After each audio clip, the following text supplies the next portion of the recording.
I M ഹുസ്ന ബീഗം. ഞാൻ ഈ കഴിഞ്ഞ സെപ്റ്റംബർ 23 DHE എക്സാം എഴുതിയത്. അൽഹംദുലില്ലാ പാസ്സായിട്ടുണ്ട്.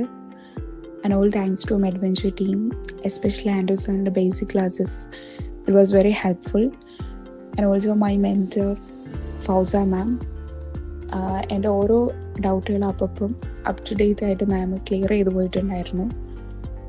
ആൻഡ് ആൻഡ്രൂ സാറിൻ്റെ ക്ലാസ്സസൊക്കെ വളരെയധികം ഹെൽപ്ഫുള്ളായിരുന്നു.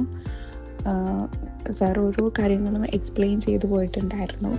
അത് ഭയങ്കര ഹെൽപ്ഫുള്ളായിരുന്നു. പിന്നെ ഞാൻ പഠിച്ചൊരു രീതി എന്ന് വെച്ചാൽ ഫസ്റ്റ് ബേസിക് ക്ലാസ്സസൊക്കെ നല്ലപോലെ കവർ ചെയ്തു. പിന്നെ ഫയൽസിലേക്ക് കയറി. എനിക്ക് മോക്ക് ടെസ്റ്റൊന്നും അധികം അറ്റൻഡ് ചെയ്യാനൊന്നും ടൈം കിട്ടിയിട്ടുണ്ടായിരുന്നില്ല. ഞാൻ ഒരു 10 മോക്ക് ടെസ്റ്റൊക്കെ അറ്റൻഡ് ചെയ്തിട്ടുണ്ടായിരുന്നുള്ളൂ. ഞാൻ കൂടുതലായിട്ടും ഫോക്കസ് ചെയ്തത് ഫയൽസ് ആയിരുന്നു.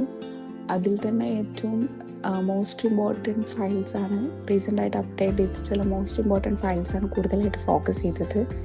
അതിൽ നിന്ന് ഒരുപാട് ഡയറക്റ്റ് ക്വസ്റ്റ്യൻസ് ചോദിച്ചിട്ടുണ്ടായിരുന്നു. ഇത് വളരെയധികം ഹെൽപ്ഫുള്ളായിരുന്നു. ആൻഡ് ഇനി എക്സാം എഴുതാൻ പോകുന്നവരോട് എനിക്ക് പറയാനുള്ളത്, ഫസ്റ്റ് ബേസിക് ക്ലാസ്സസൊക്കെ കേൾക്കുക. നല്ലപോലെ ടൈം എടുത്തിട്ടാണെങ്കിലും ബേസിക് ക്ലാസ്സസ് നല്ലപോലെ കേൾക്കുക. ഫയൽസ് നല്ലപോലെ കവർ ചെയ്യുക. ഫയൽസ് എത്രത്തോളം റിവൈസ് ചെയ്യാൻ പറ്റുമോ അത്രത്തോളം ഹെൽപ്ഫുൾ ആയിരിക്കും. And also once again all thanks to adventure team. Thank U.